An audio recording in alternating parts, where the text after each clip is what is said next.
one of the biggest things right now is cell phones and driving, texting while driving. It's about the worst problem in Texas and about the leading cause of wrecks in the state of Texas. Hi, everybody. I'm Leslie Rohde, and welcome to another episode of Ask the Lawyers.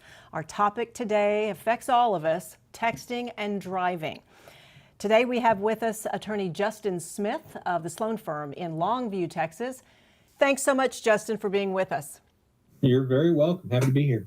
I know you've done a lot of cases involving texting and driving, so you know a lot about it. But to answer this, how does texting and driving compare to other behaviors like drunk driving when it comes to an accident? Sure. So there was actually a study that was performed about maybe 3-4 years ago by the state of Texas, where they were looking at the effect of texting while driving and comparing it to, things like talking while driving and being drunk over the legal limit. And so when they finished that study, they had found that texting while driving has an equivalent effect as being over 2.5 times the legal limit for alcohol. So, for alcohol, it's a 0.08, and if you blow a 0.08, you're drunk and you're drinking while driving. Texting while driving was found to have an equivalent of 2.5 times that amount of alcohol in your system on a person's ability to operate their motor vehicle.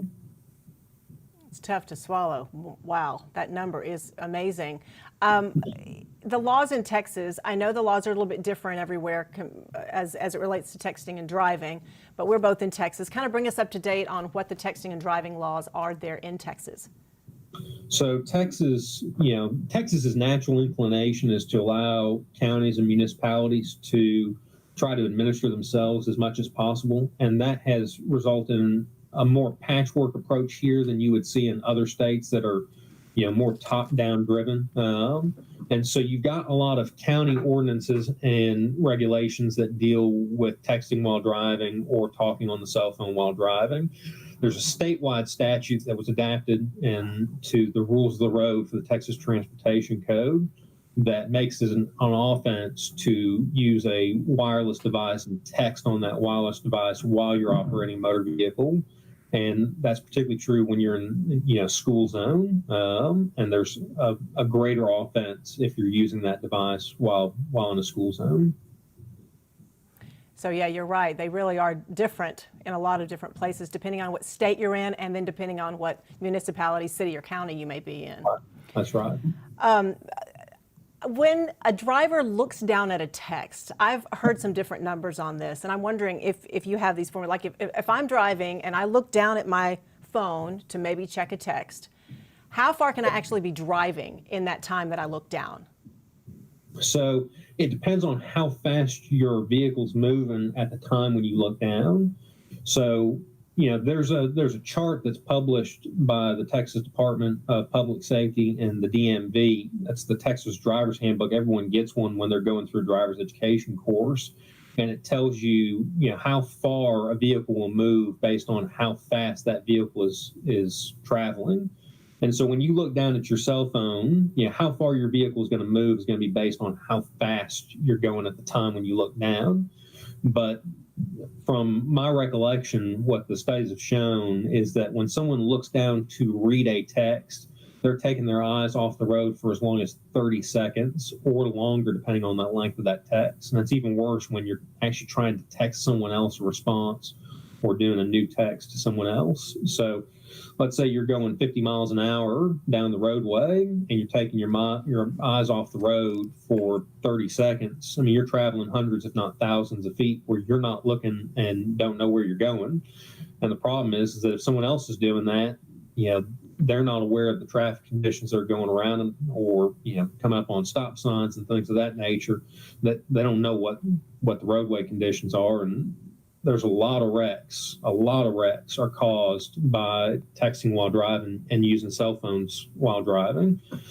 And I actually deposed a couple of law enforcement officers in a case last year, and it was a city police officer, and there was a Texas Department of Public Safety officer. And they both told me in their depositions that one of the biggest things right now is cell phones and driving, texting while driving.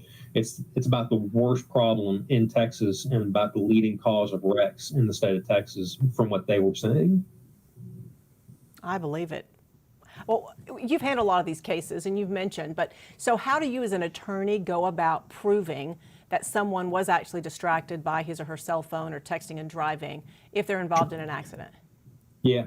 So one of the first things we do is when a lawsuit gets on file, we send out written discovery, and a written question that I always ask is for the defendants and the drivers' telephone information. Who is their wireless carrier? What's the number? What's the name on the account? And then what we do is we send what are called depositions on written questions with a subpoena to the carrier for that number, for the date and time that the wreck occurred. And we'll get the information from the carrier as to was that person on the phone either talking or were there texts that were coming in and leaving from that phone at the time when the wreck happened. Okay, I have a personal question here that I think can apply to many of us. I have a 14, almost 15-year-old who is really excited about driving and getting ready for that. Any advice for parents like myself who know, my girl has a cell phone. How do I get her to really understand the danger of texting and driving? That's hard. One of the things that we started doing about almost 10 years ago, when we started seeing this problem more and more, is we actually started going into schools and doing presentations and talking to the students who are getting ready to get their license or who had their license and just started driving about how dangerous this is. And it's hard to make someone who's young understand that this is a real problem, and there's not the stigma around it now that there is about drinking and driving. And I think that we're getting there. I think that the public is becoming more and more aware of how dangerous texting while driving is, and even talking on your cell phone while driving.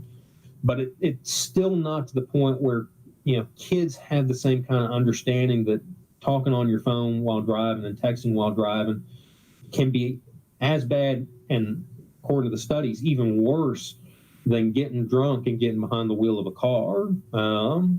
And so, talking to kids like we did in the schools is one thing that parents, I think, should be doing. And the other thing is that you got to know that not all of that's going to land. And the companies that are producing these cell phones, they're manufacturing cell phones like Apple and Android, they're instituting parental controls and locks to keep people from texting while driving. And I'd encourage parents to look at those things and to put them in place on their kids' phones when they're driving, so that they can't text and drive at the same time. Very good advice. I'll have to look more into those. I've begun some of the research, but I'll definitely do that. And I'm really glad you all are going into the schools like that, because I know you have stories from cases that you can probably share to really let kids know what can happen when they do this. So that's great.